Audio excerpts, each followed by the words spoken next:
Greetings, everyone, and welcome to another edition of the Red Pill Diaries. And I'm your host, Rashid.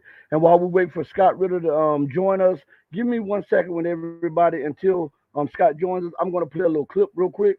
I want to make sure that he gets another link because you know how they do this show at all times. So I'm going to play a little short thing, and I'm going to send him another link to make sure that he gets it. Okay. So give me 1 second. Let's see. If we can find one that, matter of fact, we can find one that's very befitting. Uh, Here's Scott Ritter himself on Russia Today. So check this out. Our countries are taking significant steps to strengthen defense security cooperation. We're modernizing command and control structures. I'm also pleased to announce that for the first time, Japan and the United States and Australia will create a network system of air, missile, and defense architecture. We're also looking forward to standing up a trilateral military exercise with Japan and the United Kingdom. And our AUKUS defense partnership with Australia and the United Kingdom is exploring how Japan can join our work in the second pillar, which focuses on advanced capabilities, including AI, autonomous systems. The AUKUS military bloc, comprised of Australia, the UK, and the US, has also said it wants Japan to take part in its framework. That country's prime minister has, however, walked back potential direct involvement with the alliance, saying no decision has been made yet. We asked former U.S. Marine Corps intelligence officer Scott Ritter for his take on the prospects of more confrontation in Asia. The United States is resentful of the fact that neither Russia nor China want to kneel before hegemonic America, that neither Russia nor China recognize the United States as the supreme authority on the global stage anymore. This is something the United States resents, and it's something that the United States is pushing back against. I think we are witnessing a race between the economic condition and the military condition.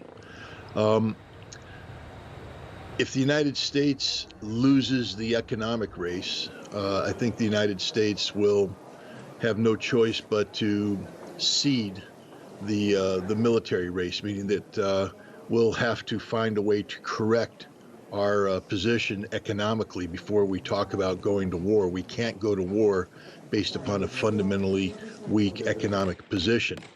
If the United States is able to stabilize its economic position vis-a-vis China, then we will press the military issues, believing that we have a military advantage over China. And this is a misconception, a misperception, and a mistake, and it will lead to direct conflict with China. So I think the world needs to start betting on continued Chinese economic growth and Chinese economic dominance, because only through that path will a war with America be avoided. So we're looking at, and we're waiting for Scott to join us. Hopefully the links will work. And for my guy in Canada, yeah, we're supposed to have him on the show today, but let me tell you something. Sometimes the links are broken, and it's not by Scott himself. It's by StreamYard and YouTube or whatever. And whenever something like that happens, it really doesn't matter because we double back down the next time and get them back around. But we've interviewed Scott on this platform multiple times, 4 or 5 times on the platform. So I just wanted to let you know that, okay? And thank you. Thank you. My guy Joel is in the building also. I know Joel is in the building. So I want to go to something that he was saying. And maybe while we're talking about this, Scott will join us. And it's, I don't care what I'm talking about. When Scott comes into the booth, we'll stop immediately and bring him up on the screen, okay? I want to thank everybody who's joining us on Rumble, Odyssey, Twitch, Twitter, the Red Pill Diaries, the Red Pill Journals, and locals. Thank each and every one of you for joining us. Don't worry about how they suppress the numbers. Don't worry about that. I'm just thankful that you guys are here. From the bottom of my heart and the depth of my soul, thank you for giving me your time, because time is the most valuable commodity. It's an unrenewable commodity. So when you give your time to someone, make sure that you are receiving something equal or greater in return. That's why it's called spending your time. And that's why we want, when you spend time with us, we want to enlighten you on something. Okay. So as we wait for Scott, I want to go back to something that he was talking about the They call it the Indo-Pacific. We call it the Asia-Pacific region. You know, the United States and the West, when they like to spit in the face of somebody, they'll change the words, like they were once calling it the West Philippine Sea and all of this stuff like this. You know, the South China Sea. That's how they are trying to lambaste and browbeat China. Here Scott is in the building right now, so I'm going to stop what I was talking about and I'm bringing Scott in right now. This is my guy, my friend, Scott Ritter. How's it going today, Scott? How you doing? Sorry, I'm late. I apologize for that. It's all good, Scott. Listen, we have this lunatic man in the White House who is not really even there. Where is he leading us, specifically talking about what's going on in the Middle East as a carrier group steams towards the Mediterranean? This is a man who I think we need to be honest. He's not in control of his own faculties and he's not in control of the country. So he's somebody who's being used by other entities who fall outside of the control of the American people because we don't know who they are. And they're using him to promote their interests, not the American interests, but their interests. And the mechanism that they're opting is military power. That means that they're pushing America towards war. And it's not just towards a potential conflict in the Middle East. We see with what's going on with Ukraine, we're pushing towards a potential nuclear war with Russia. And of the two, I'm more worried about a nuclear war with Russia because that's sort of the world-ending event. And the bottom line is we are closer today to a full-scale nuclear exchange between the United States and Russia than we have been at any time in the history of the nuclear era. This is a much more dangerous situation than existed during the Cuban Missile Crisis. You know, during the Cuban Missile Crisis, we had diplomats that actually talked to each other. One of the reasons why we didn't go to war is that we were talking to each other. We were doing that diplomacy thing. You know, you've seen the movie Top Gun? Yes. And, when Goose, do that fire pilot stuff, Maverick, right about the time when we Americans should be going, doing that diplomacy stuff, Mr. President, do that diplomacy stuff, get us out of this, whether you like JFK or not. I had a very good friend named Mr. Polk. He was on Kennedy's inner circle during the Cuban Missile Crisis. Unfortunately, he passed Bill Polk, but he passed a couple years ago. But we talked a lot about that, and he said, Kennedy was exactly the kind of leader America wanted at that time. Somebody who could hold the military at bay, because there was a lot of pressure on them to, bomb Cuba, bomb the Soviets, those dirty communists, bomb them. And Kennedy said, no, we're not doing that, because he understood the consequences. And he opted for diplomacy, and it was very much a diplomatic solution that prevented that conflict. Today, we don't have diplomacy taking place. All we have is muscle flexing. And it's a very, very dangerous situation, especially when the man who, should be articulating, nonviolent solutions, the president, is just not there. I mean, we saw a man who isn't just in cognitive decline, he is cognitively declined. He's not capable of sustained coherence. And this is a very dangerous thing when we're talking about the potential of war, peace, nuclear war, life, death. Very dangerous time. I'm not going to sit here and say that Donald Trump did anything great last night. I'm critical of both of these guys, but I will say that the Donald Trump that showed up last night was there mentally. You may not have liked what he was saying, but he was saying it, and he meant it, and he could defend it, and which put him head and shoulders above the current commander in chief, who is just. This was an embarrassment. I put out a tweet last night I had to be careful with what I said because I was very angry with America. Very angry with America that we got to the point where 340 million Americans, and that's the two guys we got right there. That's the best we can do as a nation. That those two, you know, and I called it a political assassination because what we witnessed last night was a political assassination carried out by CNN at the behest of the Democratic Party. They know he's a disaster. They know he's a train wreck, but he's the incumbent, and it's very difficult for them politically to push him out of office. So he was set up. Last night was a 100% setup job by CNN. And you saw they were ready for it. They had a panel afterwards. Or the first thing, John King, my phone's blowing up by the, they need him gone. And everybody said, oh, he's a great man, was a great man, but he's got to go. He's got to go. It was a political assassination of Joe Biden. I'm normally against political assassinations. Last night, it wasn't just an assassination. This was a mercy killing. This was something that had to be done to save America. Not because, whoever they're going to replace is going to be better or whatever, but we need two legitimate options. I mean, they're bad options, but even if Joe Biden could think and had cognitive thought, at least we'd have two options. I'm not happy with either one of them, but at least we'd have two options. Right now, if they don't replace Biden, we know what the outcome of this election is going to be. It's going to be Donald Trump. And Donald Trump that isn't put under any pressure to reform himself, to moderate his stance, is a dangerous man for America. I would hope that if he is in campaign against a Democrat, that Donald Trump will have to soften his stance on certain issues. I'm hoping through an event we're putting together in September 28th to make the issue of preventing nuclear war a singular issue amongst at least 1 million Americans who will say we don't identify as Democrat or Republican during this election.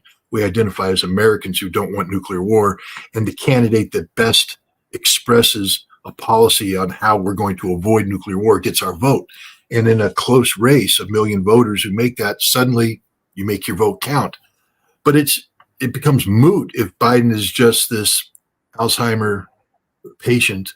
It doesn't matter. Suddenly, none of the issues matter because there is only one choice. America should never be a nation where there's only one choice. There should be two choices so that we, the people, can put pressure on them to win our vote. Right now, the way things are going, Biden just lost his votes. Nobody who saw that last night can sit there and honestly say, that's the guy I want to be president of the United States. No matter what you think of Donald Trump, between the two of them, at least one can articulate coherent thought about something. The other one was just an embarrassment to America. And do you think that is one reason why Bibi is coming here to try to force his hand for a regional war in North Africa, the Middle Eastern region? There's no doubt that Benjamin Netanyahu is coming here to take advantage of the difficult political situation that Joe Biden's found himself in vis-a-vis the Middle East conflict. Even if his brain worked, and it doesn't, we saw that, but even if his brain worked, on critical swing states, the issue of Gaza is going to cost him the election unless he changes his vote. So the Israelis know that Biden's under a lot of pressure to at least be seen as trying to do the right thing for the Palestinian people. And so Netanyahu's visit's designed to make sure that, that Biden stays the course. It'll be, he's going to speak to Congress. That's the whole concept here, the indirect approach politically. But it'd be interesting if he meets with Biden and what could possibly transpire. I guess the good news is since Biden's brain dead, Bibi couldn't change anything anyways because the man's an Alzheimer's patient. No matter what you told him today, he wouldn't know about it in the next. And I'm not saying this, to be mean. I was a firefighter in my community for a number of years, and one of the jobs I did, in addition to heading up an engine company, was to drive an ambulance, and I would take EMTs and paramedics to. We have a number of old people homes. One in particular, Delmar Place, there was a number of elderly there who were in cognitive decline, and we would respond on a daily basis sometimes to bring these people to the hospital because they would be needed. I am used to coming into a room where you have a dementia patient, an Alzheimer's patient, and interacting with them to try and get them up, to get them dressed, to get them on the stretcher, to make them calm down, be comfortable, to transport them. And I know what they look like. I know how they behave. That's what I saw last night. I saw a dementia patient, and it was a very sad thing, very sad. And anybody who knows my history with Joe Biden knows I'm not a fan. I don't like him as a person. I despise him as a human being. But the Joe Biden I saw last night is a sick man. He has a disease, and you can't be angry at a person whose brain no longer functions properly. Just like you can't be angry at the Alzheimer's patients that you transport. I remember talking to families. I mean, it was very sad because the family members would be there. They'd have to make a decision about transporting, et cetera. And then you talk to them afterwards, and they said, well, that's not my father. My father was a great man. My father was this, that, and the other thing. Or my mother was this wonderful person, this who did that. The person you're seeing there, that's not my mother. That's not, I don't want you to think that's who she was.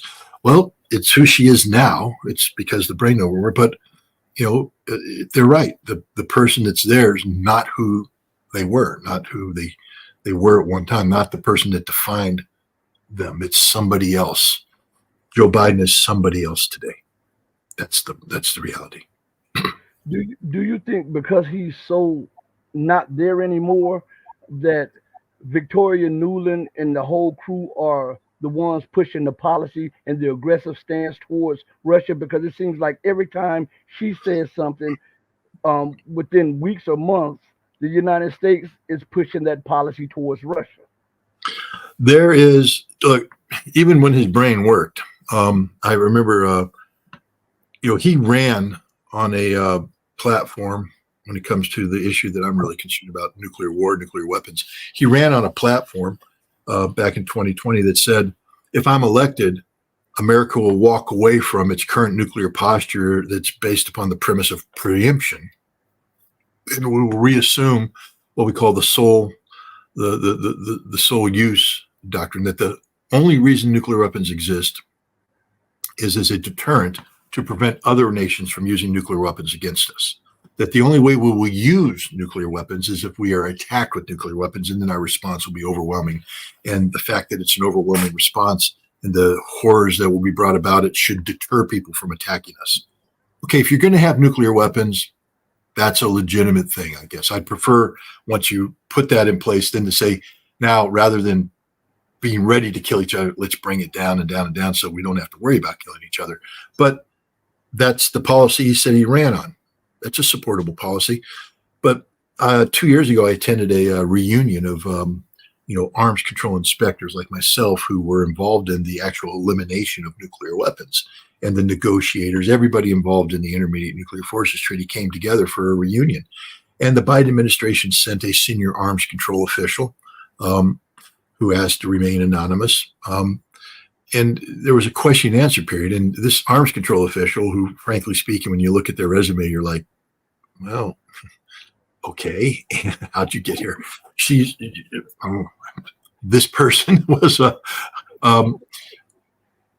being asked questions by people whose resume said nothing but arms control, people who not only theorized about it, but did it and were the first to do it, who wrote the book.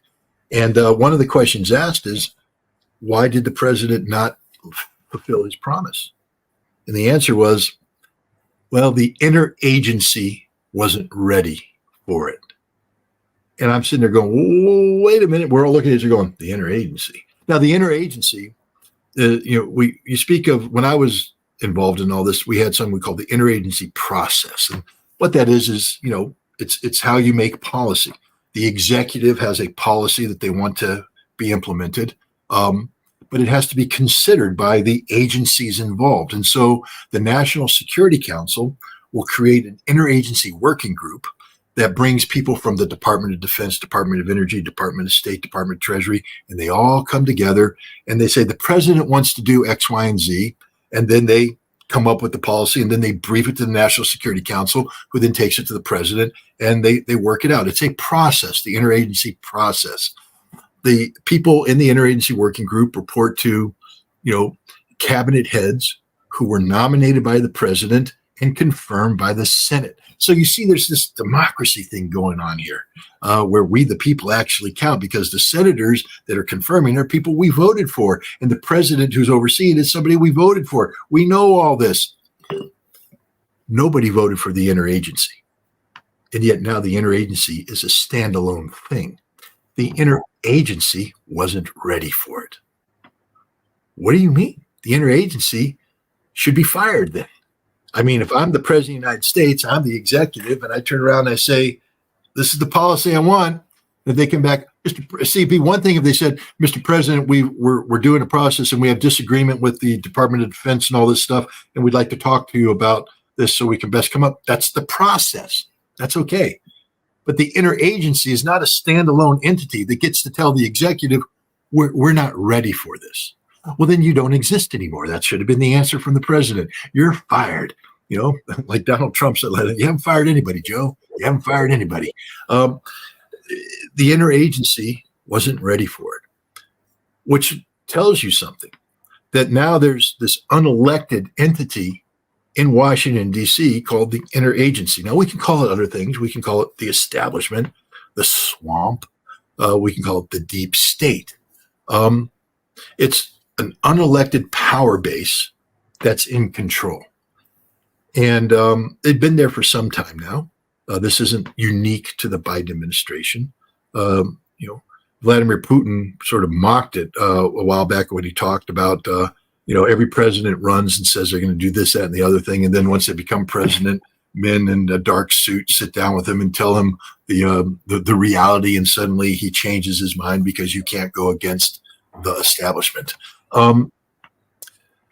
This is disturbing. It's one thing if we have a president who has his cognitive abilities intact. He can push back and wrestle the establishment, work with the establishment, not fight the establishment, whatever you want to say, but at least he's there doing something.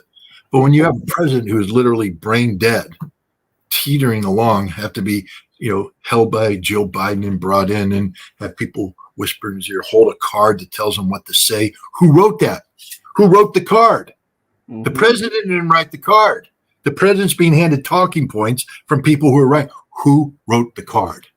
Based upon what instructions? What's the foundational principles behind the words on the card that the president's now saying and doesn't even understand what he's saying?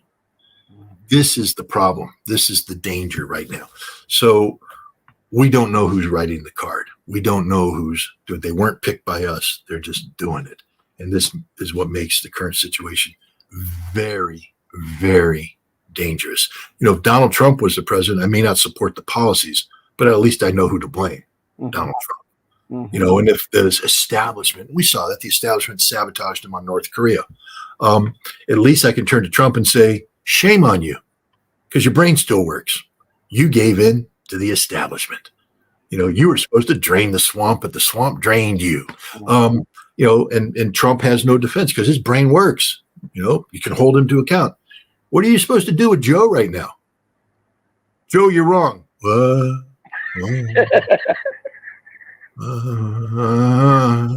Talking points. At the time, you're full of malarkey. Come on, man. That's not how this country's supposed to operate. Yeah. And I don't like to make fun. I apologize for that. I apologize for that because, again, I hate the man. I hate Joe Biden with a passion. But that's not nice what I just did. So I apologize because he's not the man he was. If he was the man he was, I'd make fun of him 6 ways from Sunday. I don't like him. Today, he's a sick man, and you can't make fun of sick people. I apologize for that. That wasn't right for me to do.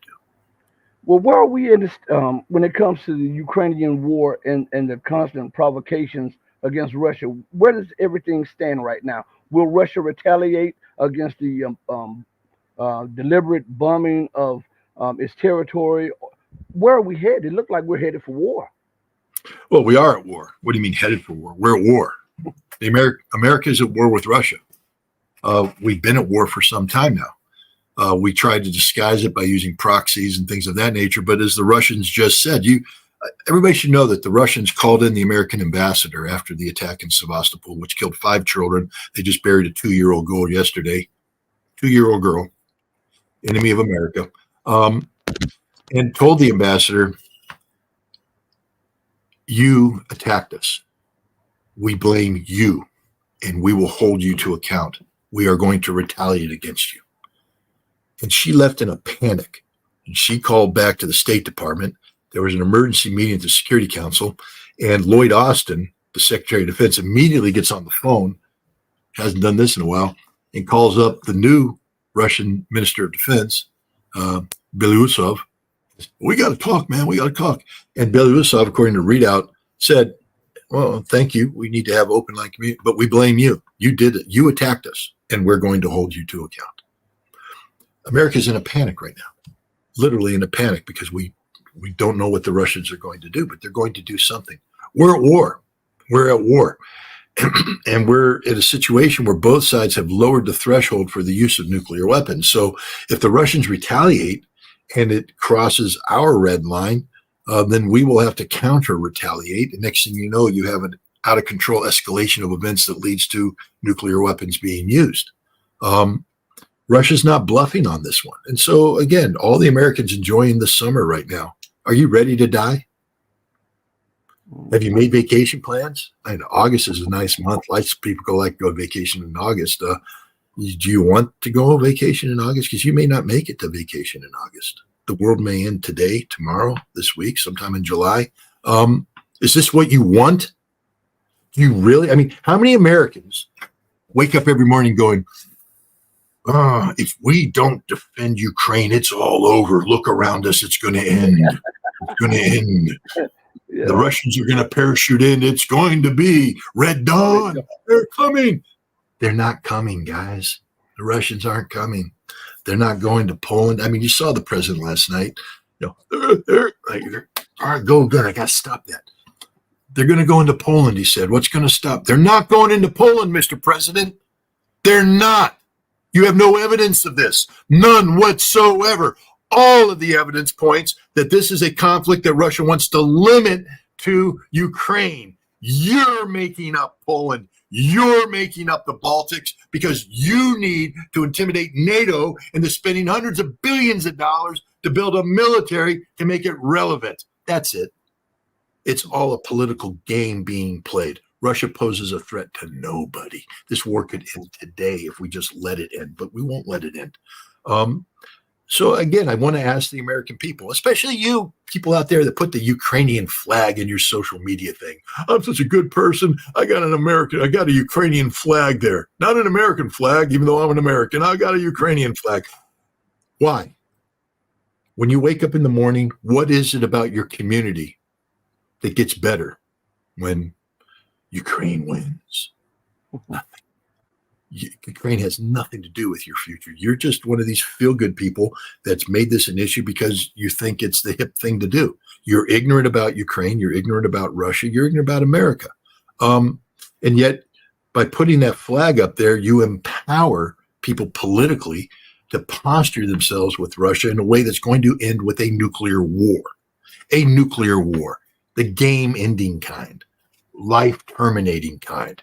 Not a joke. Scott, I always get this, Rishi. I'm sorry. I mean, I'm making fun of the people, but Scott,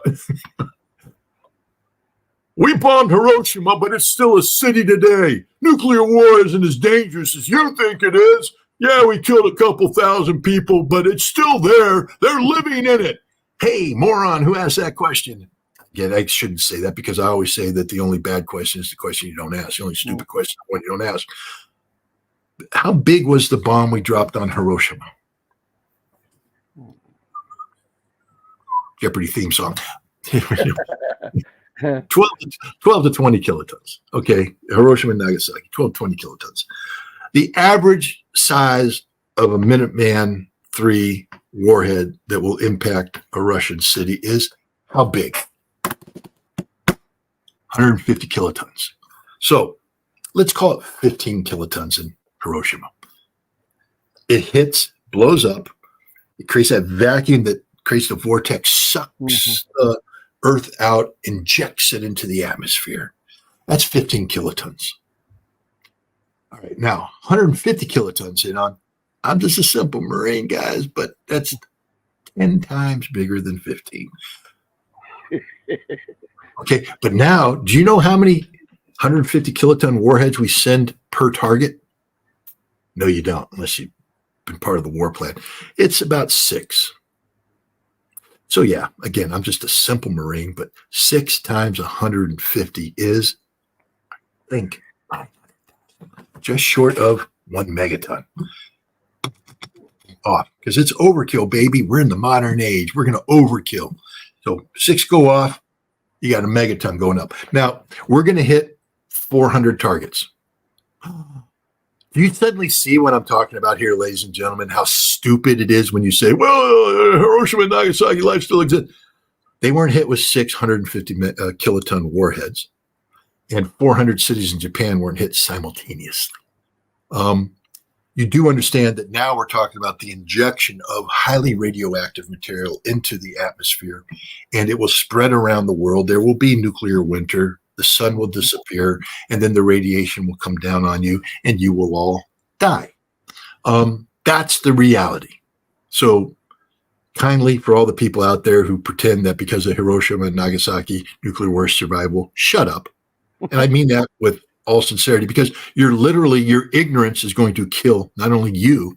I don't really care if you're ignorant, you want to die, but I don't want you to take me with it. I don't want you to take my family. I don't want you to take my friends. So shut up until you become informed about this kind of stuff. Well, Scott, and I know time is limited. I want to get a couple more questions in. One, why has Putin been so restrained? And a lot of people are saying that the U.S. and the West is taking his restraint as a weakness. Is pressure on him in the Kremlin to act? There's considerable pressure on him, and he's admitted this. He in his recent discussions in St. Petersburg and afterwards, he said, look, I have a general staff, I have a military that have put up plans. They're telling me they can win the war right now. But their plans, if I do it, will kill a lot of people. And I don't want to kill a lot of people, especially I don't want to kill a lot of Russians. And we're not going to use tactics that indiscriminately kill civilians. We're not the Ukrainians. We're not the Americans. We're Russians. And also from Putin's perspective, you're looking at it going, what's the rush? If our goal is the demilitarization of Ukraine, and we're killing Ukrainians at a rate of between 10 to 1, 5 to 1 advantage Russia, what are we doing wrong?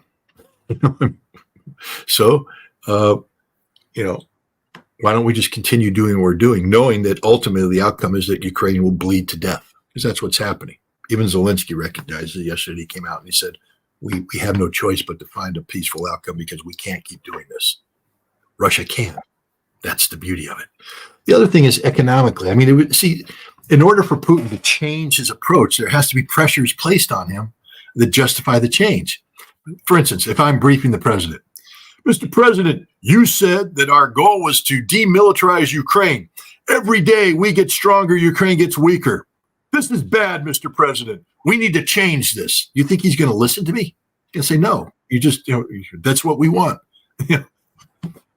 Mr. President, because of sanctions, their economies are getting weaker. Our economies are getting stronger. We need to change this, Mr. President. Putin's going to be like, no. We're getting stronger every day. They're getting weaker. All we need to do is stay the course and understand that every day goes by, advantages accrue to Russia. Russia's defense industry is expanding and becoming more modernized. They just entered into a new arrangement with North Korea that's now going to integrate the North Korean defense industry into a collective model. Russia's going to benefit from that, makes it stronger. Russia's hosting BRICS in October. This whole new Eurasian economic and security confederation that's coming together makes Russia stronger, more relevant. There's no downside to this conflict except for the fact that it is killing a lot of Russians, and eventually it needs to come to an end. But Russia has shown that it's willing to pay the price, make the sacrifice to defeat an existential threat to its existence, which is what Ukraine joining NATO would be. So Russia's willing to do what's necessary to prevent that outcome. But meanwhile, the plans that they're using to prevail in Ukraine, and they are prevailing, also have the added benefit of making them economically more powerful, militarily more powerful. Russia's getting stronger. It's not me saying this. General Cavoli, the commander of American forces in Europe, said the Russian military has just become stronger. It's bigger, better equipped. Every day that goes by, they're getting stronger. We're getting weaker. So that's it. What do I think about North Korea joining Russia and Ukraine? First of all, let's, if you're going to ask that question, understand if they're not joining Russia and Ukraine. That's not what's happening. They're sending engineer troops because Ukraine, like the Soviet Union at the time, the construction people, the stroybots, the construction battalions are military. But when I was in Vodkinsk as a weapons inspector, the construction bureau made use of these construction battalions to build civilian infrastructure. Right now, you have a lot of places inside the Donbass and Donetsk, Lugansk, and Kherson, Zaporizhia that have been destroyed because of the war. The city of Mariupol is an example of that. What North Korea is committed to is providing construction battalions that will be used by Russia to reconstruct the areas that have been destroyed, to more rapidly bring them into the fold of the Russian Federation with a high standard of living. That's part of the cooperation that's taking place. But these aren't North Korean troops that are going to the front lines to fight. These are construction troops that are going to assist with the reconstruction of the places that were destroyed and damaged by the war. And what do I think of it? I think it's great. I wanted to ask you something along that line. Now, we know that Vladimir Putin visited Pyongyang and talked with Kim Jong-un, and they signed a strategic cooperation agreement where they would be coming to each other's defense in war. Now, isn't that a backdoor alliance with China? Because China has had that exact agreement with North Korea since the Korean War, where China was supposed to come to North Korea's aid. So if China has that agreement with North Korea and Russia has that agreement with North Korea, wouldn't that mean that all three of them have that agreement with each other? The thing about the Chinese-North Korean agreement is that it has frayed over time. And China has to look out for China's interests. And China's interests have, over the course of the last decade, gravitated away from, talking about conflict on the Korean Peninsula to a global program, the Belts and Roads Initiative, of global economic success / dominance. They're building, supply chains, getting themselves entrenched in Africa, Asia, elsewhere. That's the Chinese approach. In order to do that, you need to peacefully coexist with the West. While they're competing with the West, they're not seeking to destroy the West. They're seeking to work with the West because they need the West. The key to China's success is to have a Western consumer market that can consume the goods that China is producing. So you don't want to destroy that which keeps you alive. It has to be a mutually beneficial relationship. And so China has, over the decades, lessened its enthusiasm for supporting North Korea. It's been to the detriment of North Korea. What Russia did is step in and say, well, China can do what they want to do, but there ain't no ifs, ands, or buts about us.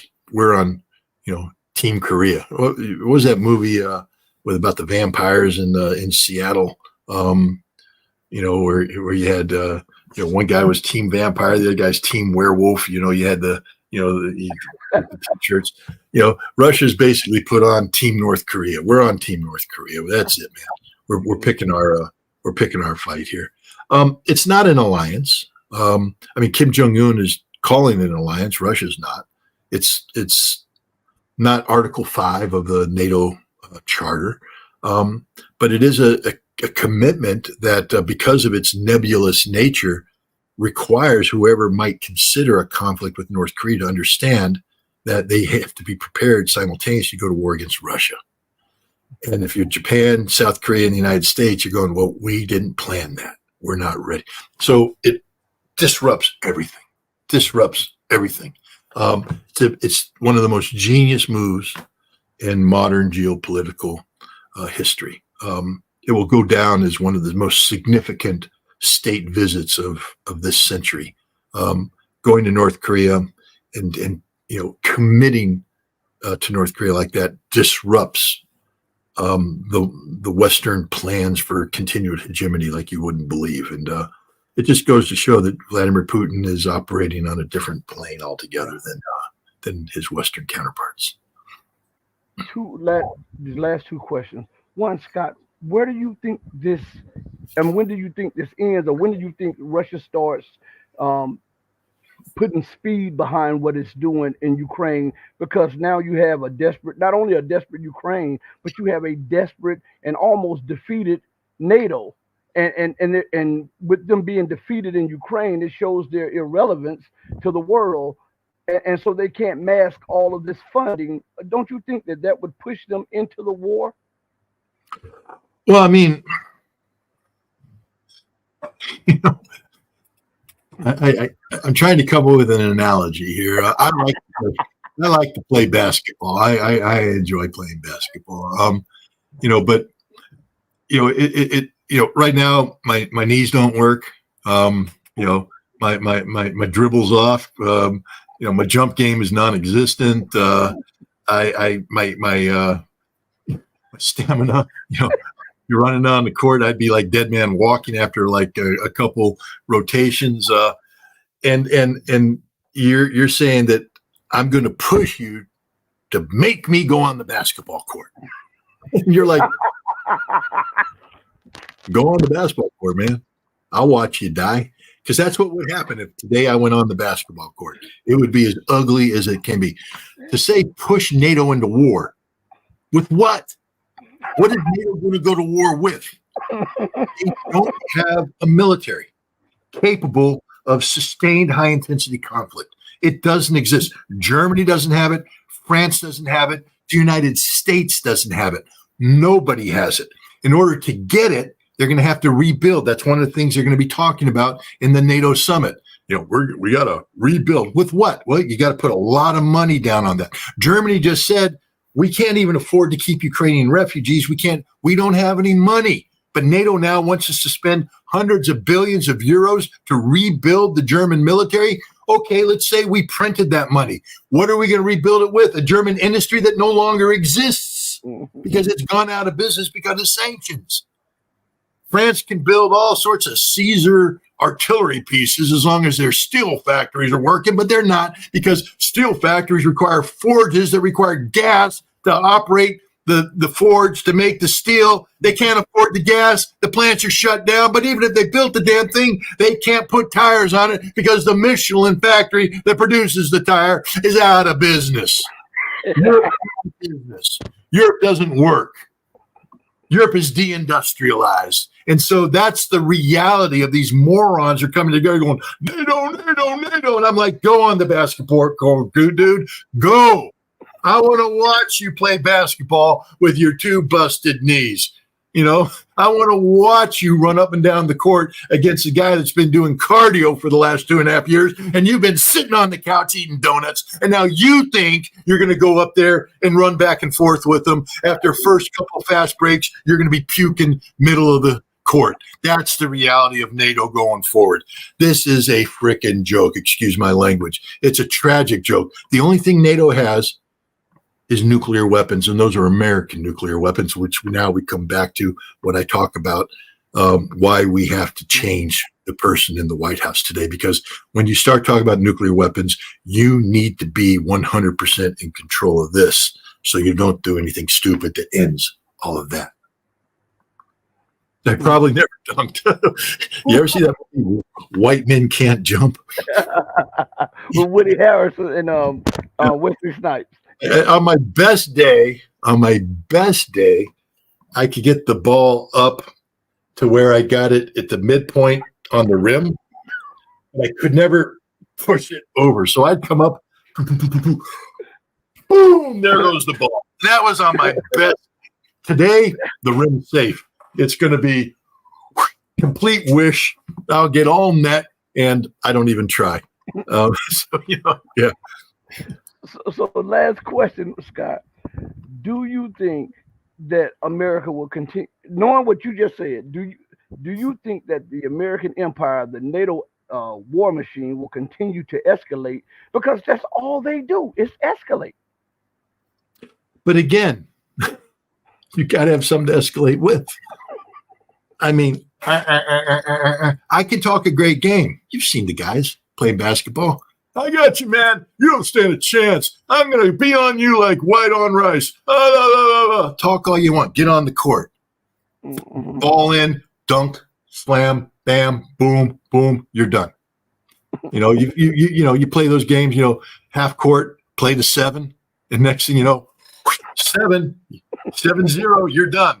That's what NATO is. NATO's the 0. They can't even get on the court. It's they have a Secretary General, Mark Rutte, that just was nominated. He'll come in on October. I actually think he may be the last Secretary General NATO ever has. I don't think NATO survives this. I don't think NATO walks away from this. I think this is going. This summit is going to expose the fundamental and fatal weaknesses of NATO, and at some point in time, Europe. Look, the debate last night sort of seals what I was saying. If Donald Trump becomes president, NATO doesn't survive. Does Russia know that? They're not stupid. But I think Russia's also learned that politically it's best to shut up about things that, Russia doesn't need a debate in the United States and the West about Russian interference. Russia's not interfering. Things are happening. There's an old saying, when the enemy's doing what you want them to do, let them do it, baby. It's like, wait a minute. You mean you're going to jump off the cliff and kill yourself? Yeah. Let me get in the way. And so Russia's looking at NATO going, continue. So it's, I think NATO's literally on the way out. I could be wrong. I could be wrong about a lot of things. Analysis is based upon the evidence that's at play. But when you look at the economic health of NATO, you look at the political divisions that exist within the European NATO, and you look at the fact. Sorry, I'm reading some of your comments that are just basically. There you go. But the fact is, if Trump becomes president, the continued existence of, and NATO knows this. I mean, they know that if he becomes president, their continued survivability is problematic. Scott, man, once again, thank you for joining us, for giving your time, because, man, you are the busiest man on YouTube. I really appreciate it, Scott. Well, thanks for having me, and I'm glad we got back in contact. I was just, I was doing all that traveling stuff, but I mean, you can thank the State Department because they took my passport. I'm home, and because I'm home, I got time. So, I think you were behind it. I'm going to blame you. Well, Scott, before they did that to you, a week before they did that to you, I was on with Larry Johnson, and he was, and YouTube, they took most of my subscribers. They suspended, they took down my posts, everything. They suspended me, and Larry, that's the State Department. And it just so happened the next week, the State Department got you. And I was like, wow, this is crazy. Well, it's amazing because there's I don't know if you know her, Fiorella Isabella. She's a reporter for RT. She used to work with on the conversation couch with boy, I make fun of Joe Biden, and here I am. Memory gone. But I did an interview with her last week, I think, and it got up to 20,000 views, which I guess in YouTube world's okay. And then they just suspended her channel without warning. They just shut it down. And the only thing it was the interview. I I did with her. So they're clearly afraid of the message that you and I are trying to put out there. They're afraid of the processes that we encourage to, get people to think. Apparently, the State Department fears the empowered American citizen, which is all the reason why broadcasts like yours should be supported by everybody. So I'll continue to support you, and I encourage everybody watching you to support you because, you're speaking truth to power, and that's the most powerful weapon there is. Thank you, my friend, and be safe. I'll send you a copy of this in a few minutes. Be blessed. Okay. Scott. All right. Everybody, we just had the man of the hour, Mr. Scott Ritter, on our broadcast. Listen, hit the like. Please subscribe. Please share. We have a whole bunch of people coming on. We have Kiji Noy coming back on as soon as he can make it work in his schedule. We have Tariq, Amir, the journalist out of Istanbul. He'll be coming back on soon. We have some more surprises for you coming on the platform. Hit the like button, share, and subscribe. Before I go off there, I do want to say this, though, because this is funny to me. And most of you won't get this, but hey, Mom, I know you're watching this. I got to share something with you real quick. So this is your grandson doing this. He's trying to beat me to saying that your baby boy loves you more than life. Look what he put up here, Mom. I know you're going to be laughing. Hey, listen, for everybody, my son, he is a Nana's boy. And I mean, he is crazy about my mom. He doesn't want anybody sitting next to her, talking to her long or anything. She's my Nana and all that stuff. So he put that up there, and I know my mom is chuckling. So everybody, listen. I hope that you received the wealth of information from Scott. We'll have him back on the program whenever he has more time. I just wanted to just pick his brain a minute for you all to see different perspectives than what the mainstream media is giving you. We're going to have more of this. Join us on our next program. We might go back live later on today. If not, we'll be live tomorrow. The reason I wasn't live most of the week is my oldest son turned 29, and we were celebrating his birthday. On that note, I go out the same way we came in, with love in our heart for each and every one of you. Know that I love you if you love truth, but know that the love that I have for you will always pale in comparison to the love that God has for you. Always put him first, second, and third. It will always pale in comparison to the love that God has for you. Until we next speak again, stay strong, stay true, but above all things, stay righteous. Hey, Mama, your real baby boy loves you more than life. Deuces, everybody. We're out of here. Peace.